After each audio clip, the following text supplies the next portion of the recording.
Simple fact, 1 to 2% loss in body weight through sweating can cause up to a 20% drop in performance.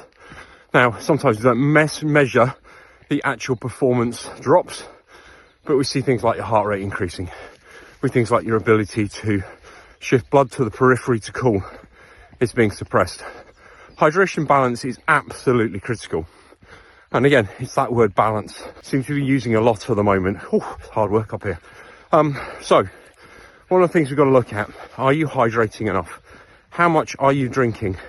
I wouldn't be looking at drinking juice. I wouldn't be looking at drinking sodas. You need to be drinking water. You need to make sure that you've got good hydration coming through.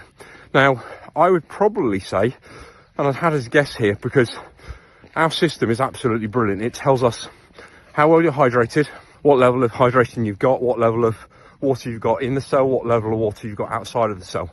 I would suggest that athletes of my sort of age, going a bit grey, are not hydrating well enough, whereas the majority of the younger athletes I'm seeing come through are actually really well hydrated.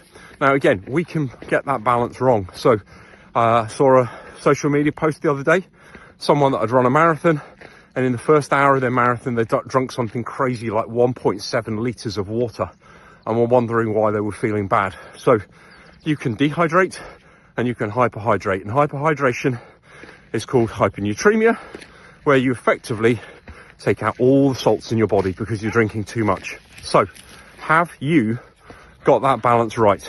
How much do you drink? Do you keep a record of it?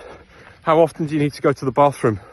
What colour's your urine? There's some great charts that show you what your urine colour should look like according to whether you're hydrated or dehydrated.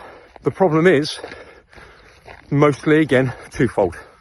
If you underhydrate and you're dehydrated, most people will reach for food in terms of if they're sitting around the house or not doing much, thinking they've got an urge to eat, where actually it's a hydration situation and the balance of fluid is out, but the driver is to eat, and so they end up overeating. Or you end up in a competitive environment, worried about dehydrating and actually overhydrating. So keep a record, keep an understanding of what you are drinking before, during and post training.